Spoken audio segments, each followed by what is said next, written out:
আসসালামু আলাইকুম। সবাইকে অসংখ্য ধন্যবাদ। আপনারা জানেন পাট বাংলাদেশের প্রধান অর্থকরী ফসল এবং পাটকে আমরা সোনালী আঁশ বলে আখ্যায়িত করি। আমি এই মুহূর্তে দাঁড়িয়ে আছি একটা পাটের জমিতে। এই পাট চাষ করতে যে কৃষক কিছু সমস্যার সম্মুখীন হয়। আমার হাতে দুইটা পাটের গাছ আছে।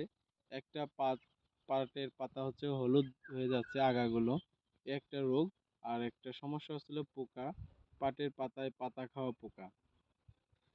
কৃষকের এই সমস্যা সমাধানের আগে আর একটা সেই সমাধান হচ্ছিল পাটের জমিতে বিভিন্ন ধরনের আগাছা হয়।